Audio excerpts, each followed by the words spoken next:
Esta é a Jovem Pan News, a rede da informação. 11h36, seguimos aqui com o Pan News, que você pode acompanhar também em vídeo nas plataformas da Jovem Pan News, no YouTube, no Facebook, no Twitter, pelo AM e também no Panflix, que é o aplicativo da Pan. Você baixa e depois tem acesso a toda a nossa programação na hora que você quiser, conteúdos exclusivos. E vamos falar agora sobre o mega vazamento de dados. Na verdade, são vários mega vazamentos de dados que nós temos tido aí no noticiário. Um agora foi bastante preocupante em relação às pessoas que têm contas de celular, que tiveram os dados vazados. São milhões de brasileiros expostos dessa forma, e nós vamos falar sobre essa situação agora com Jorge Leandro Luna Bonfim, que é graduado em Direito pela Universidade Presbiteriana Mackenzie. Jorge, bom dia. Bom dia, Denise, bom dia a todos, tudo bem? Bom, Jorge, a recomendação sempre é para tomar muito cuidado com os dados, a você fornecer os seus dados pessoais. As pessoas estão fornecendo muito mais, inclusive em função da pandemia, que recorreram muito mais a sites e sites que pedem muitas informações pessoais, até para entrega das mercadorias. Agora, nós tivemos vazamento agora em relação aos dados de empresas de telefonia, onde você tem de fornecer os dados para você ter o seu contato, e aí ficou uma preocupação. Anteriormente também houve um mega vazamento. Nós tivemos, inclusive, autoridades com os dados revelados. É o caso do presidente Bolsonaro. Já tivemos hackers atuando, inclusive, em órgãos aí do Ministério Público. Como é que se pode fazer uma defesa, proteger os dados numa circunstância como essa, em que os hackers estão atuando cada vez com mais eficiência, entre aspas, né? Perfeito, Denise. Bom, vamos lá. O vazamento, infelizmente, ele expôs praticamente a vida de todos os brasileiros. Por que eu digo isso? Porque mais de 200 milhões de dados foram vazados nesse vazamento, não o último de celulares, mas o de informações. E aqui a gente tem informações de toda sorte, né? Informações pessoais, rating de crédito. Então, o meu dado, o seu dado, Denise, invariavelmente foram expostos nesse mega vazamento. O que a gente pode fazer para tentar se proteger disso, né? A quantidade de informações ela é muito elevada, tanto que dados de pessoas que já faleceram também foram vazados. Então, é muito importante a gente ter um monitoramento e fazer um acompanhamento de todas as providências, toda e qualquer mensagem que a gente receba, e de qualquer movimento estranho, seja por um e-mail, seja no envio de uma mensagem, né, de uma mensagem no aplicativo, ou de um recebimento de alguma informação, algum terceiro te procurando, olha, eu sou de tal lugar, de tal loja, preciso confirmar seus dados, enfim. Toda e qualquer movimentação nesse sentido, ela deve ser analisada com muita calma e com muito cuidado, né? Qualquer movimento que fuja ao que normalmente a pessoa costuma fazer, né? O comportamento de compras, a movimentação bancária. Agora, com, infelizmente, esse novo vazamento de celulares, qualquer SMS, qualquer dúvida, não fornecer nenhum dado para pessoas que venham te contatar. Qualquer dúvida, entre você em contato com o seu banco, com a sua operadora de celulares, né, para entender se existe aí ou não alguma solicitação específica. Porque são nesses detalhes que os fraudadores, que os criminosos agem, né? Ele pega, por exemplo, eu cheguei a ver casos onde a pessoa estava fazendo uma reclamação numa rede social de uma encomenda que ela não havia recebido, o fraudador viu, entrou em contato com ela se passando pela empresa e aí acabou, infelizmente, tomando os dados do aplicativo de mensagens dela e aí mandando aquelas mensagens super ruins, né, para família, para amigos, para todos os contatos, aí pedindo dinheiro e esse tipo de coisa. A gente tem visto também frequentemente o roubo a invasão de contas de redes sociais, o caso do Instagram, por exemplo, mesmo o WhatsApp, né? A gente recebe aí comunicados das pessoas avisando, olha, roubaram meu WhatsApp, as pessoas estão utilizando, geralmente para pedir dinheiro emprestado para conhecidos, porque aí eles têm acesso à conta aos dados telefônicos, né? A toda a agenda, e é uma coisa complicada. Agora, do ponto de vista legal, como é que a pessoa pode se proteger ou depois receber algum ressarcimento, né? No caso de uma empresa que não cuidou da informação, porque quando foi você que se descuidou, né, embora seja muito difícil ter 100% de proteção, mas do ponto de vista legal. Bom, vamos lá. Existem dois cursos de ação aqui. Um muito mais relacionado ao próprio usuário e outro relacionado às autoridades públicas, inclusive em decorrência do advento da LGPD, que é a Lei Geral de Proteção de Dados, algumas medidas que precisam ser tomadas com bastante urgência. Do ponto de vista do usuário, do titular dessas informações, caso ele tenha algum uso indevido dos seus dados, seja em instituições que ele já tenha relacionamento, bancos, lojas online, etc., ele precisa comunicá-las, né? Olha, essa compra não foi autorizada, isso não ocorreu, eventualmente fazer um boletim de ocorrência e pedir esse ressarcimento ou o cancelamento dessa compra ou dessa operação financeira eventualmente realizada. Tá?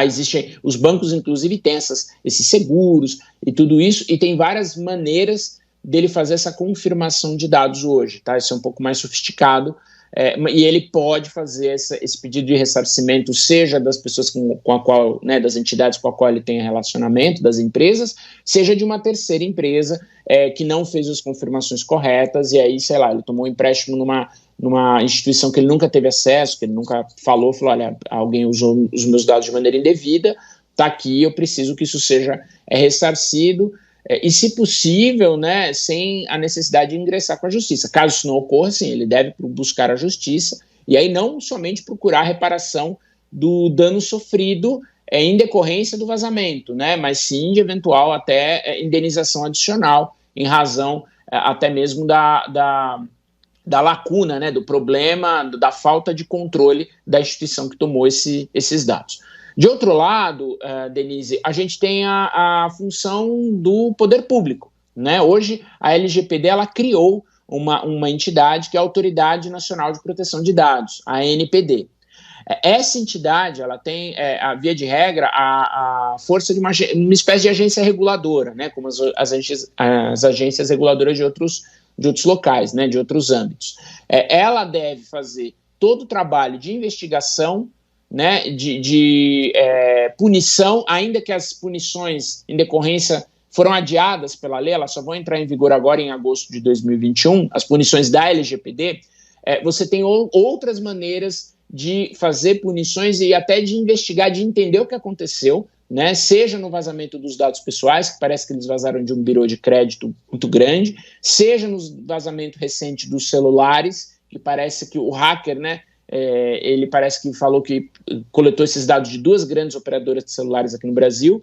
Então, a autoridade ela precisa, primeiro, fazer as investigações necessárias e entender o que houve, né, com essas entidades, de onde o dado vazou, até para criar um plano de ação e impedir que isso ocorra novamente. Tá? Apenas citando um exemplo, Denise, nos Estados Unidos, alguns anos atrás, houve um vazamento de um grande birô de crédito, que foi a Equifax, e esse vazamento envolveu aí milhares de dados também de cidadãos americanos, e no final, né, a autoridade e a própria Equifax fizeram um acordo onde a Equifax, né, indenizava as pessoas que tinham os dados violados, oferecia um serviço de monitoramento para fazer um controle, né, do uso dos dados, quem está usando minhas informações pessoais, para qual finalidade, se algum terceiro está fazendo isso de modo indevido, e eu imagino que talvez algo possa ser feito nesse sentido aqui no Brasil, assim que isso tudo for apurado, tivermos aí a responsabilidade, né, da onde os dados vazaram, o que aconteceu, quais medidas precisam ser tomadas. Os órgãos de defesa do consumidor estão até se mobilizando nesse sentido para cobrar depois uma resposta, mas é uma situação complicada, porque o que se imaginava é que exatamente pela nova legislação as empresas estivessem muito mais preparadas para proteger os dados, porque agora elas são responsáveis. Você tem que fornecer os seus dados, por exemplo, para adquirir uma linha de celular e depois fica exposto. Você tem essas empresas, os birôs, que coletam todos os dados, todo o seu histórico de crédito, inclusive, tem de ter uma segurança máxima, porque pega os dados de todos os brasileiros e eles vão avançar em todo tipo de conta. Então, mesmo que você não queira, você tem que deixar claro que você não quer, não é uma coisa que se discutiu muito lá atrás, que você não quer ser incluído nesse cadastro, que em princípio daria condições melhores de acesso a crédito, porque dá uma nota aí para o bom e para o mau pagador de dívidas, mas é uma questão que expõe a pessoa em algumas circunstâncias que ela não tem como deixar de fornecer os dados, né? Exatamente. Nós temos 2 pontos aqui. O advento da lei do cadastro positivo, ele meio que tornou todo mundo, como se fosse um contrato de adesão, todo mundo aderiu. Você teria que expressamente dizer que não deseja participar do cadastro positivo. Isso vai, inclusive, isso vai um pouco contra alguns princípios da LGPD, onde a LGPD ela diz que os dados pessoais, os dados dos usuários, né, dos cidadãos, eles devem ser utilizados no mínimo possível, né? Existe um princípio lá que é o princípio da especialidade. Os dados que eu forneço, eles devem ser o essencial para que a operação, que é o que a gente chama de tratamento, ocorra. Mas a gente tem leis específicas que, né, se sobrepõem, e a lei do cadastro positivo foi uma delas, então todo mundo aderiu, né? E agora a gente tem esse problema desse vazamento. Existem sim ações além da autoridade nacional, como o Ministério Público, as autoridades, os PROCONs, né, os órgãos de defesa do consumidor, também tomando medidas, também tomando ações para tentar entender o que houve, né? De maneira a gente ter um controle melhor das informações, né? Entender a que ponto eu, que tenho um banco de dados muito relevante, preciso protegê-lo, preciso criar ferramentas de criptografia, investimento em cibersegurança, exatamente para que, ainda que o hacker tenha acesso aos dados, eles estão criptografados, eles estão embaralhados, então ele não consegue fazer uso prático. Infelizmente, não foi isso que aconteceu nesses vazamentos recentes.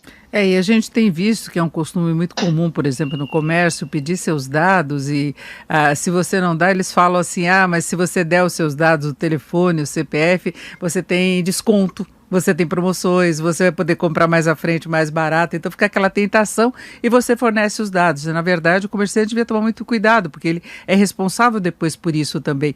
E aí, na medida que você fornece esses dados, eles começam a mandar mensagem para o celular, eles começam a mandar mensagem por e-mail. Muitas vezes há esse cruzamento de informação sem você entender bem como é que é isso. Você procura um site, por exemplo, no Instagram, uma propaganda, e de repente você recebe e-mail daquela empresa, sendo que você não forneceu esse dado. Então tem esse cruzamento, tem essa comercialização dos dados pessoais. Sem dúvida. Isso é um ponto que eu acredito que com o passar dos anos vai se extinguir, ou vai acabar, ou vai reduzir sensivelmente, tá?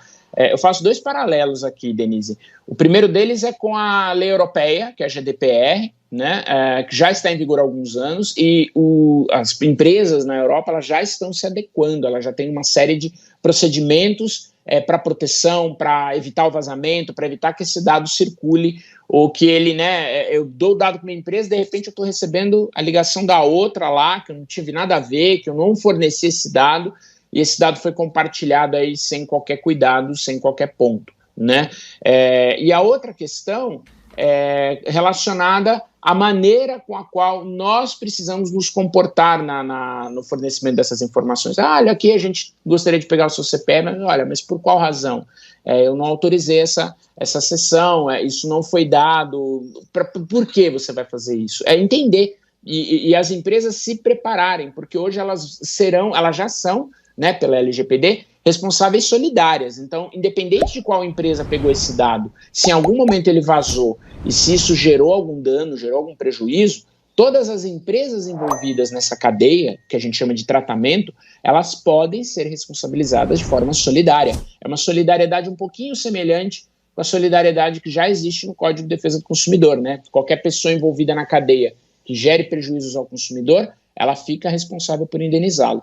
E eu entendo que a LGPD está num momento semelhante ao que o CDC estava no começo da década de 90, né? Quando ele entrou em vigor, ele trouxe aí uma revolução nas relações de consumo, né? Muita gente achou que não ia pegar, que era para, né, o bordão lá para inglês ver, mas hoje, né, mais de 20 anos depois, a gente sabe a força que o Código de Defesa do Consumidor tem para nós. E com a LGPD eu entendo que não seja diferente. A gente está no momento que entendo que é uma prova de fogo para a legislação, para a autoridade, para as pessoas que estão envolvidas nesse debate, né, de proteção de dados, de ações assertivas em hipóteses de vazamento, como são essas que a gente está vivenciando. Teve o vazamento dos dados do Ministério da Saúde, esse vazamento agora é relevante de informações de cadastro, e, por último, de celulares. Então, é necessário uma ação incisiva, né, e relevante para que isso seja coibido e que as empresas entendam, olha, agora a gente tem uma nova lei em vigor, novas práticas, o mundo está, né, o dado é o novo petróleo, né, as pessoas falam, os dados pessoais são, né, o que Big Data é a grande, né, o grande insumo a ser perseguido, mas isso precisa ser feito com responsabilidade. É isso, ouvimos o Jorge Leandro Luna Bonfim, que é graduado em Direito pela Universidade Presbiteriana Mackenzie. Jorge, muito obrigada, um bom final de semana. Denise, muito obrigado, bom dia, bom final de semana a você e a todos os ouvintes.